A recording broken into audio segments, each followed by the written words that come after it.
Okay. Okay, so she's okay with the time frame.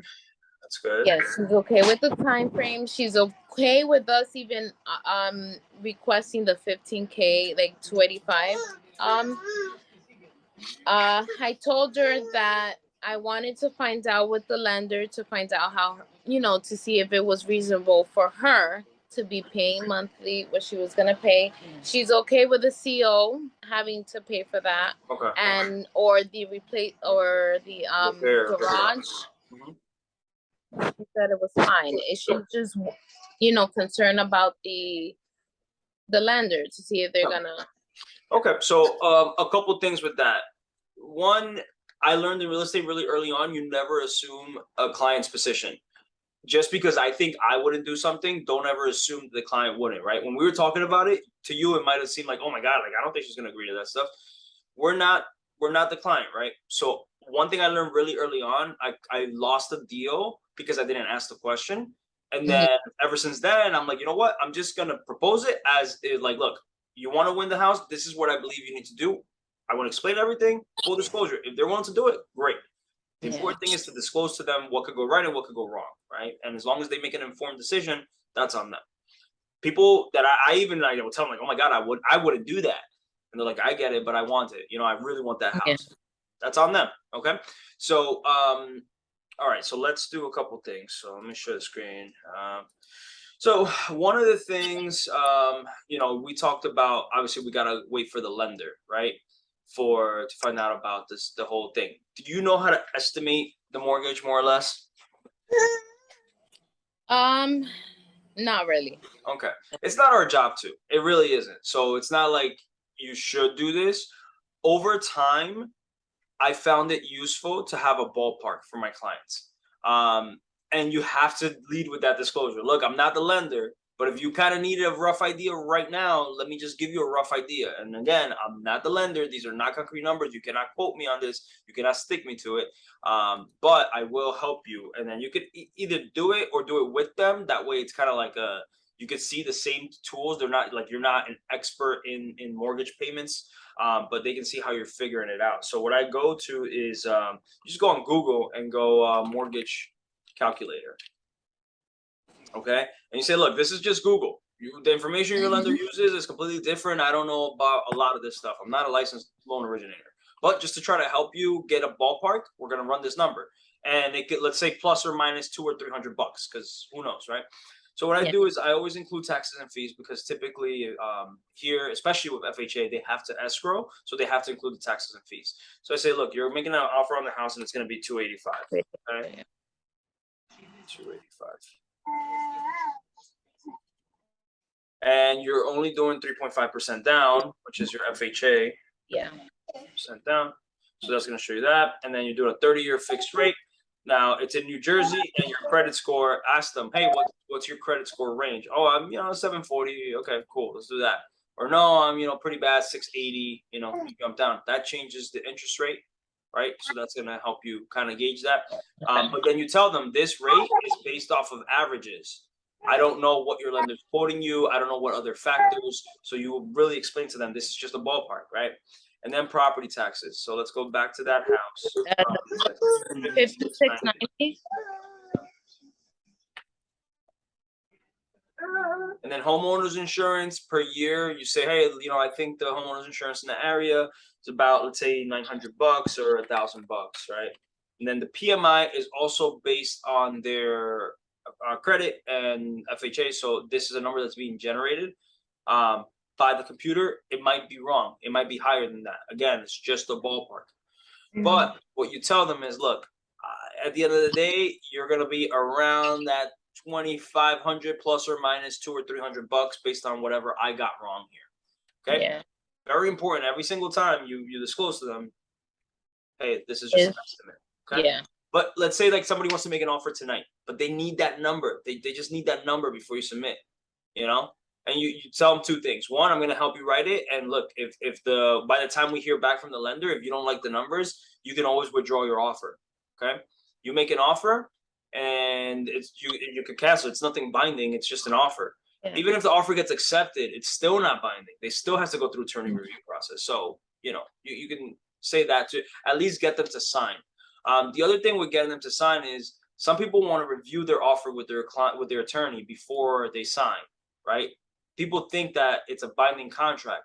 So what I do is I pull up the contract and I go to page 2. It says, this is a legally binding contract that will become final within 3 business days. During this period, you may choose to consult an attorney who can review and cancel the contract. See the section on attorney review for details. Right at the top of it, it says, yes, this is a contract. However, you can cancel it very easily within 3 days once you consult an attorney. So you tell them you need to sign this before you talk to an attorney. An attorney's not going to sit down with you to do an attorney review on just an offer or a blank piece of paper. They need it to be accepted. It's not worth their time because they're going to have to sit down with you again when they do have an accepted offer. So you explain that to them right off the rip. You say, look, we're going to sign this. It's not binding. Okay. Now, I'm going to prepare this for you. And then I'm just going to download it and send it to you. Because if I ask you to do it, it might be a little hard and it will take long. So I'm going to show you and then I'll download it and I'll send it to you. Okay. So here we go. The first page is what used to be called the Opinion 26. Now it's just a notice to buyer and seller. And essentially it says, look, I am required by law to give you this notice. And it pretty much says in 7 different ways, hire an attorney. Okay. So let's say I'm the real estate broker and I'm representing the buyer, not the seller. I'm only representing you right off the rip, right? Now it says, look, I am not a lawyer, so I can't give you legal advice. Hire a lawyer. The next part, most important thing, it talks about your rights and obligations. You know what? You should have a lawyer review this. The next part says it becomes binding after you hire a lawyer. Hire a lawyer. Like every single part says hire a lawyer. So whether you hire a lawyer is really up to you. In New Jersey, you're not mandated to have a lawyer for a real estate transaction. However, I think you have to have a lawyer. Like that's pretty much what this notice says. Okay. So then the client's gonna sign here. What is the name of the buyer? Wendy. I don't have her last name. Wendy. Oh, okay. Do you have her pre-approval letter? No, hun. I don't Okay. have. Definitely the first thing you want to do is have the pre-approval letter because whoever, like you might be dealing with her and you don't know if there's another person on that pre-approval. Like let's say there's a co-signer. Oh, okay. So you I want know to make sure her husband is also there. Yeah, so you want to make sure anybody who's on the pre-approval letter, that's who you're putting on the letter. So let's just call her Wendy Smith for now. Obviously, you're gonna have to do this yourself. I'll send you this video so you can kind of go through it when you're writing it up. But let's call her Wendy Smith. The other thing is that I deal with clients sometimes where the name that they tell me is not their actual name. Like they might have like I have an Asian client and he goes by John, but his name is really like, the Asian one. So you got to go by the name that's on the pre-approval letter because that's the legal name that the mortgage is going to be taken out under. Okay. It's an important distinction. So let's just put it as Wendy Smith. And then the selling broker is you. Now, it's a little confusing why you're being called the selling broker when you're not the one selling the house, like you're not the listing agent. But in this case, the listing agent is the person representing the seller and the selling broker is representing the buyer because you're the one that's selling that listing. That's the way it works. So I'm just going to put it as if it was you. And then that. So once you enter that, you're going to sign in that line. Now you have to put who prepared it. In this case, it's supposed to be you who prepares it. Now, some situations, for example, let's say you are a realtor under my team and you prepared this contract, you have to put your name on it, even though you're not representing the buyer. I'm the one representing the buyer. Let's say you're doing a contract for me, you would put your name as the real estate licensee that prepared the contract and my name as the selling broker. But when you're doing it for yourself, your name on both. Okay. Now, this section is always obviously the table of contents just tells you there's 43 clauses in this contract and all the names of the titles of the clauses are here. First part is the parties, which is obviously who's buying the house. The first one is a buyer. So again, it's going to be Wendy Smith in this case. And then her co-borrower, let's call him John Doe. You have to include that here. And then anywhere you put them, you have to make sure they're everywhere. You need their address. So when you're asking them when they're asking you to make an offer, you ask them for their address as well. Sometimes the lender will put it on the pre-approval. I'm just gonna assume it's 123 Main Street in Hamilton, New Jersey. Sorry, I can't type tonight. It's okay. And I never really put the zip code, but you're supposed to. And then agrees to purchase from. So you go back to the MLS and then you'll see on the listing, it'll have the owner's information. And when it doesn't, we can just pull up the tax record. And in this case, don't see it. Owner name right there on the bottom, no? Is it? Tristan Cameron. Oh, right here, yeah.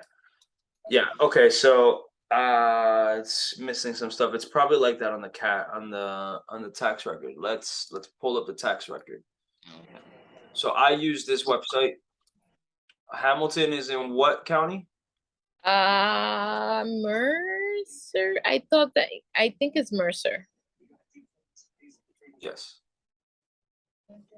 And if you don't know, you can just Google it. you could Google it, yeah. 221 Chihuahua.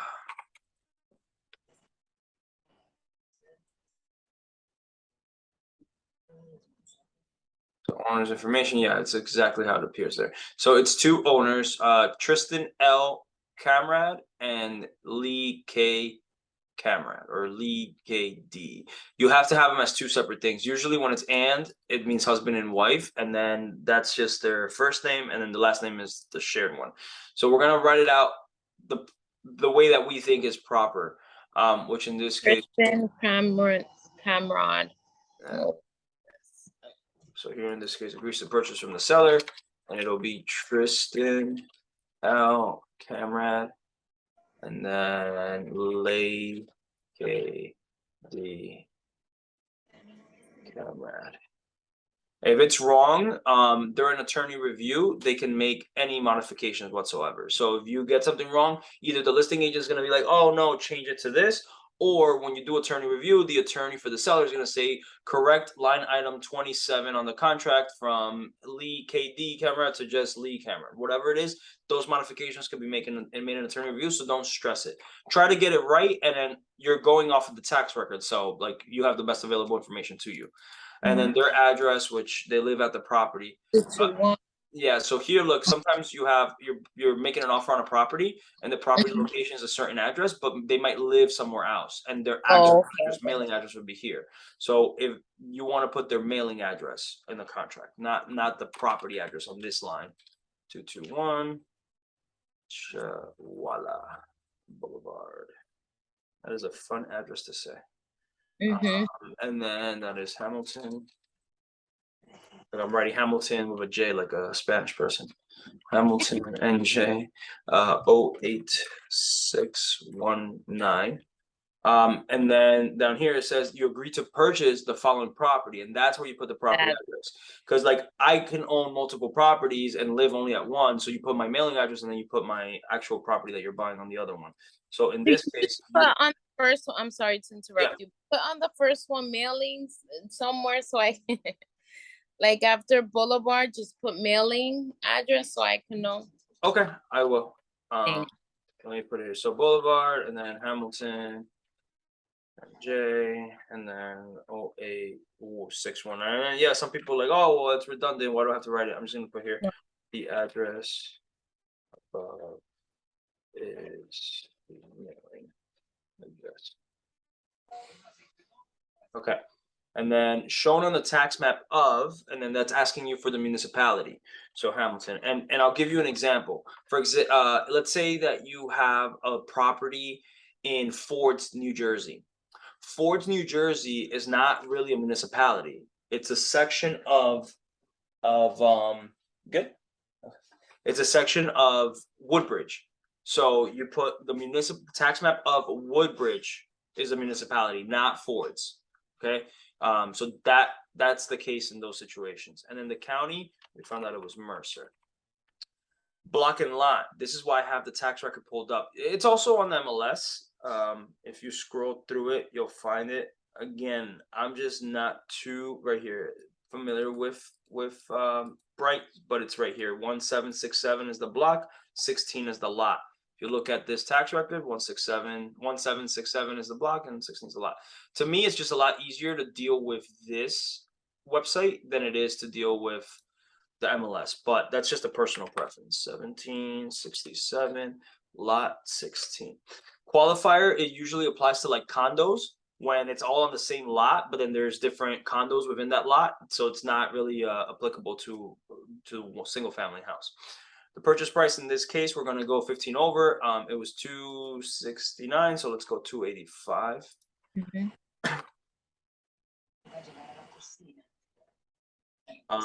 The initial deposit. Okay, so here's where it comes down. How do you determine how much to put down? Well, if they're doing FHA, the total down payment that they're doing is 285,000 times 0.035. You know how I got there, right? With the 3.5%. Yep. So 3.5%. When you do it as a decimal, it's 0.035. So the total down payment turns out to be 99.75. Now you get to split this up in three parts. One is the initial deposit, second is the additional deposit, and the last is the remaining or the balance. The initial and the additional deposits are what's called your earnest money deposit. You're putting that money up front on the table. If you are to default on the contract as a buyer, you can potentially lose that deposit, right? So again, everything that protects your buyer is a detriment to the seller. So the higher the deposit amount, the more skin in the game the buyer has on the table, that's better for the seller. The lower deposit, it's better for the buyer. Now, you don't want to put too low of a deposit, because if you're competing with other people, let's say that they're doing a 20% down payment or a 10%, they are probably putting a lot more up front. And it's kind of a sign of surety. Like if I'm trying to win a offer, sometimes I tell my client, hey, put more money up front. Put it all on the table. Tell them how serious you are. And when I present the offer, I say, look, we love your house. We're very serious. We're not going to walk away. We're putting X amount up front. We're really serious about this. Now, in this case, if let's say it was a neutral thing, I usually do $1,000 as the initial. And then I usually do, if you're only doing 10,000, I'll do 1,000 and then a 4,000 additional. And then the balance of it comes at the closing. That way I leave 5,000 on the table. If I'm doing a 20% down payment offer, then I'm usually putting 5% as a deposit. And it's usually split up between, 5,000 and then whatever the balance is. You get what I'm saying? Mm-hmm. It's the math. So if you want me to break it down again, by all means ask, because it took me a while to get to. So, all right. So there's that. So then let's do additional deposit of 4,000. So what's the balance? If you take this and you subtract the 1,000, and then you subtract the 4,000, the balance of your deposit is 49.75. So that's what we put in here, 49.75. Now, what goes here? The mortgage amount.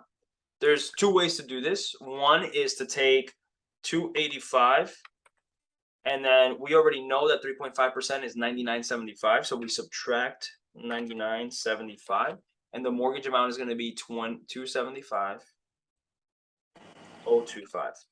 Or the other way, the faster way, is if you have a total of 285 Mm-hmm. and you're doing 3.5% down, that means you're borrowing 96.5%. You get me? It's 100% minus 3.5. It's Mm-hmm. 96.5. So I do 285, which is the total purchase price, and I multiply that by 0.965. And that gives me the same exact number. It just saves me a step. So just for you to kind of have both options when you. So that's how these numbers break down. This usually is the most complicated part of the contract. Everything else, you fill in blanks. It's like figuring out what you're putting there and how it's distributed. That's sometimes people have issues with that. So that's how it breaks down. Next step is the manner of the initial deposit. I would never recommend for you as a broker to hold the deposit. We technically can. I just don't like to do it, because then you have to remember to, like, I don't want to handle anybody's money. Like, I don't want to be accountable for that. So I always say, hey, let's let the buyer's attorney handle the money, right? So I always check out buyer's attorney. Now, remember, in attorney review, they might say, you know what, the seller attorney is going to hold the deposit, or no, the title company's going to, whatever. I don't care. I'm just going to put buyer's attorney. Whatever they want to change is up to them. If it's other, you can put other, but on or before. Now, you usually put a date here. If you leave it blank, then it means within 5 business days after the fully signed contract has been delivered to both the buyer and the seller. To me, that is acceptable. Because if I put here, okay, we're going to do, the deposit is going to be in by the 20th of August. But let's say that the offer doesn't get accepted for another 2-3 days, and then attorney review happens. And then let's say maybe you go under contract on the 23rd. then you're putting that you're giving your deposit before you're even under contract. You know what I mean? So I wouldn't. I just leave it blank, because if you leave it blank, it means 5 business days of all that. Then, as the additional deposit, again, you could put a date, or if you leave it blank, it's within 10 calendar days after the contract has been designed. So I typically leave it blank, but you could put a specific date. If your client says, you know what, I don't have the money, I'm actually getting a gift from a family member, they're going to be giving me the money at the end of the month. At that point, maybe they put up the $1,000 themselves, right, within 5 days, but then I put that the additional deposit is due on the 31st. Okay, so that's what that means. The escrow, like we already put up here that the buyer's attorney's getting the first deposit, but it doesn't mean that they're the ones that have to hold the escrow. The buyer attorney could be collecting the deposit and then transferring it over to the title company or whoever they want to hold the escrow. In reality, who holds the escrow doesn't really matter, because if they're holding the money in escrow, they cannot release that money without authorization from both parties, right? Because the only way you release the money is with either it's going to close and you release the money to the seller, or the deal dies with a reason, like within a contingency, and then that money gets returned to the client, to the buyer. So in this case, to protect my buyer, I always want the buyer's attorney to be the escrowee, but it doesn't really matter, because even if it's a seller's attorney, the seller's attorney can't just take that money, right? They'll be disbarred. They lose their license if they do that. So I'm just gonna put here buyer's attorney. All right, so section D of manner of payment, if performance of the buyer is contingent upon obtaining a mortgage. So yes, they do require a mortgage.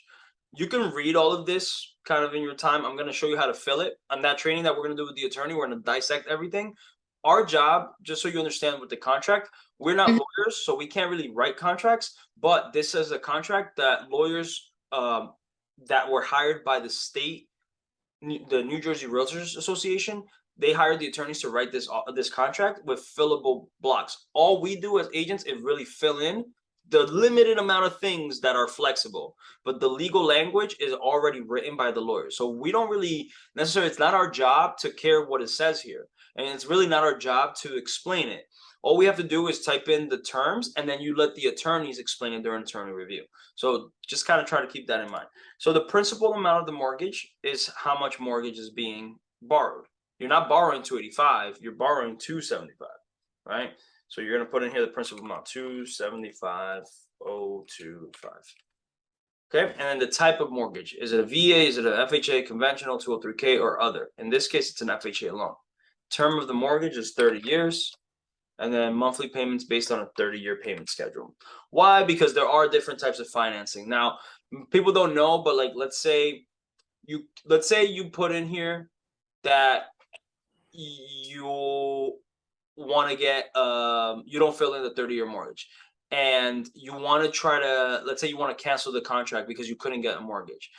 If you don't specify the mortgage type, they could come back and say, oh, well, you could have applied for this type of mortgage and gotten that. So actually you're in breach because you didn't say it. You know what I mean? So you want to be as specific as possible here. So typically our clients are doing 30-year mortgages with 30-year repayment schedules, but there are balloon payments. There's like 25-year mortgages with 5-year repayment. There's all types of variations. Standard 30-30. Okay.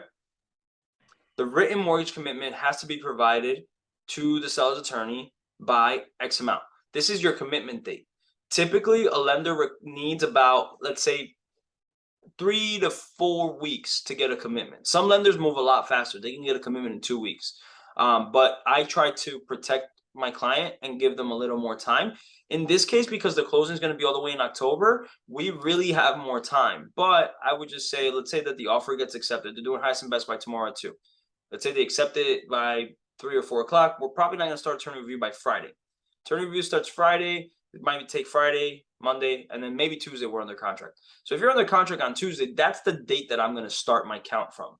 And I'm going to go, okay, if I need to give them, let's say 3 weeks plus a couple days, let's do 1, and then September, and then I'll go 2, and then 3. So 1, 2, 3 weeks, and then I'm going to give them to the end of the week, just to give them a little time. This is really flexible. You could try to just talk to the lender. This is why having a good relationship with the lender is important, and say, hey, look, how long do you need to give me a commitment for this client? Let them give you a timeline and then use that timeline. I just know that typically, like, it might take my guy 2 weeks. I'm going to try to give him 3 or 4 weeks in case, the client is slow to provide documents, or God forbid somebody gets sick, or, whatever. So I'm just trying to give myself a little bit of cushion. So my commitment date is actually going to be September 16th. And then our closing date is going to say, typically you can close about 2 to 3 weeks after your commitment. But in this case, we already discussed that they want an October closing. So we're going to go ahead and put in like October 14th, right? Or let's just call it October 21st, whatever. But we're going to add a note, like maybe here, we're going to write flexible. Okay. And then we're going to put the date right here. So that way they know it's flexible, but they do have a target date, because everybody needs like a target date for the contract's purpose. Anything that's not fillable, you really don't have to bother with. You should get familiar with the contract, but for the purposes of us filling it out, you don't have to really look into it. You just have to fill in the blanks in this case, okay? Again, we're going to go way in depth into every specific clause later on. Items included in sale. You want to go in here, and then sometimes there are exclusions. There's nothing that I can see here that's excluded from the sale or particularly included. So what I do, what most people recommend doing, is as you're making the offer, you're going to take this listing sheet, right? You're going to take this and you're going to print it. If I could even find a way to print on this. In the Right bottom. here, print. And you're going to do agent full. You always want to print agent full. And I'm going to print a PDF. Okay, you're going to save this, because this is the MLS sheet as you saw it when you were preparing the offer. The agent can later change something on this MLS sheet. So when I'm submitting my offers, I print the MLS sheet and I attach it. It becomes part of the contract. Now, part of that is because of the inclusions. I don't know specifically. You could write them out, or what I tell people is just take the MLS number, right, and then go back to the contract, and then you go in here as per MLS number, boom. Okay. Go over there. I'll see you later. So right here, you put the items are included in the sale as per the MLS, and then items excluded for sale as per the MLS, because you're not the one that determines that. However, let's say you were looking at a house and the house has a pool, above ground pool, and your client's like, look, I'll buy it, but I don't want that pool there. In the items excluded from sale, you have to put in exclude the pool, right? Or if you see the house and it has a pool table in the basement, and client really likes the pool table, look, that's part of it. Pool table is not a fixture of the home, it's a personal belonging, but they really want the house subject to that personal belonging. I'm gonna put that in this section here. Okay. And sometimes you'll see on the MLS, it'll be like, oh, we're selling the house, but we're taking the main chandelier in the foyer because it has sentimental value, whatever. You have to include that in the exclusions. How do you protect yourself? You just cite the MLS, and anything that was not excluded on the MLS, you get to keep. Okay. There have been situations where sellers have taken things they didn't exclude from the sale. And then when we get to the closing, it was missing. I was able to get credit for my client because of this. Okay, so that's what we do. Next, we go on for the CO. It says here that the seller is responsible for the CO. At the end, That's what you were explaining before, that it could have a limit. Yeah. Not So more than. this is written for sellers to have a limit. Our buyer is going to be responsible for CO. So at the end, we're going to put in a different clause in the additional provisions. We're going to write it in, but for now we're going to put, typically if the seller is responsible for the CO, you want the number to be this exemption number to be higher than other, because in this case, if you leave this blank, it says, so 285, 123. If you leave this blank, it says that it's 1.5% of the purchase price. So right here, the higher the number, the better. It says that the seller is going to be responsible for CO, but if it exceeds $4,275, then you don't have to. This is a contingency. They don't have to proceed. So let's say they go to do it, and then the city says, you know what, I'm going to hit you with a fine because you did all this work without permits, and for you to correct these issues is going to cost you $10,000. If that number is above this cap, they can cancel the contract legally, and then they don't owe anything to your client. So this is an important thing for you to also understand. In this case, when I'm representing the buyer, I leave it open because it's 1.5%. But if I'm writing, let's say I'm making this off, I'm receiving an offer from a buyer and I'm helping my seller do it, I'm going to fill in $1,000. I want to put just my client. If it exceeds $1,000, you have the option to cancel. And a lot of times that protects my clients, and most agents don't know about that. So we're representing the buyer here. We're leaving it open, so it's a higher number. Municipal assessments, you want to check off no, whether they have or they haven't. Municipal assessments is that sometimes there's going to be additional fees on top of taxes that the city charges because of, like, let's say road improvement on that street or whatever it is. In this case, you don't know if any assessment has been levied, but you want the seller to represent that they have not been notified. Just check off no, and in the attorney review, if they have been notified, they'll have to amend it to say yes. But then your client's going to see, oh wait, there is an assessment. So I don't wait and ask. I just put no, and then if they sign it, they're saying that they agree that there is no municipal assessment. Quality of the insured title, I don't really want to get into it too much. If it's really only important if it's like a multifamily home, because if you're buying a 2-family home, you want to put in here that the seller's representing that it's zoned for a 2-family. If it's not a 2-family, then let's say you're doing a CO and you find out it's a 1-family, you can cancel the contract because of that. And they're in breach of contract because they represented that there was a 2-family, but it's not. So in this case, we're just going to write single family because that's what it is here. Tenancies, you want the house to be delivered vacant, so you're putting not applicable. If you're willing to close on the house with the tenants, then you put applicable, and then you got to put in the applicable information here. The tenant's name, location, meaning like first floor, second floor, left unit, right unit, whatever, the rent amount, the security deposit, and the term. So when it expires. In this case, you want it vacant, so you put not applicable. Lead-based paint warning. Was the house built before 1978? In this case, it was. It was built in 1935, so it is applicable. With the inspections for lead-based paint, I just leave it open because it says however many business days by standard. With the point of entry system, in most cases, you don't have this. It's a type of water treatment. It's typically not normal. So if the house has a POET system, you'll typically see that disclosed on the MLS. So I usually just put no, and the same thing for the cesspool. I usually put no. However, if it does have it, the listing agent has to disclose that on the sheet, or when they go into attorney review, they have to modify it. So you don't have to know the answer for everything. You just put what you think it is or what you want it to be. And then if the other side wants to change it, they can do it in attorney review. Okay. And then this 15, I just skip the rest of these items. I don't mess with it if it's not applicable. Okay. 16 is the home inspection contingency. This is the one that's like important about, I'm not gonna get into everything, but it's just about like, hey, you're gonna have a home inspection. By default, you get 14 calendar days to do your inspections here if you leave it blank.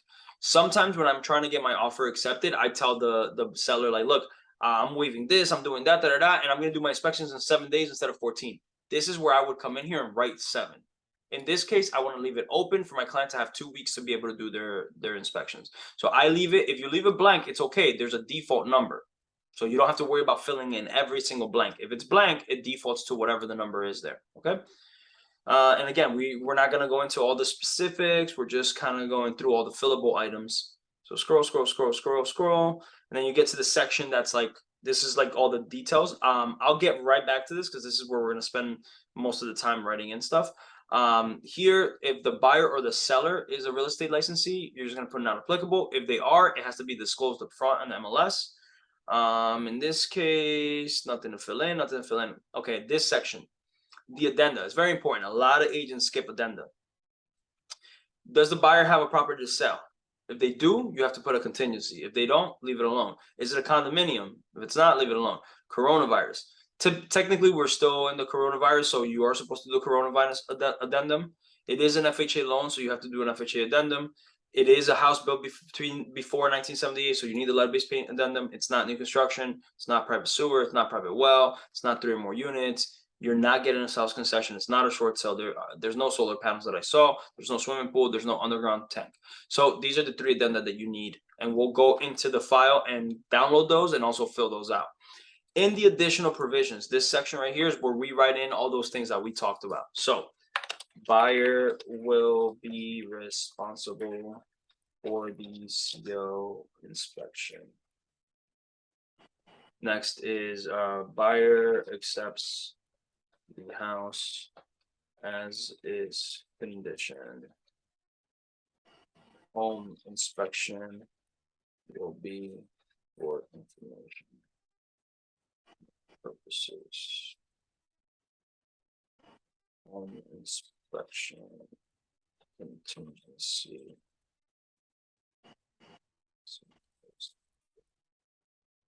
So what I'm saying is, look, we're going to do a home inspection. It's just going to be for information. We're taking it as is. However, we're not waiving the home inspection contingency.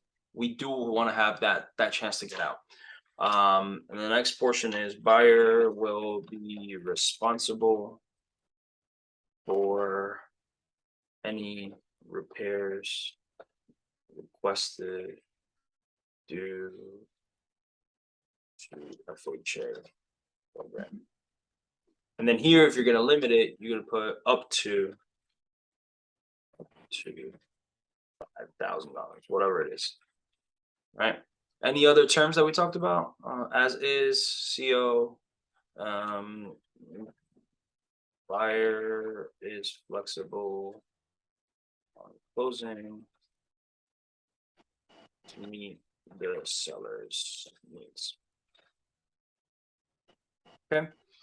The last section that you fill out right here is the agents. So here it says my name, our firm is Lifestyle International.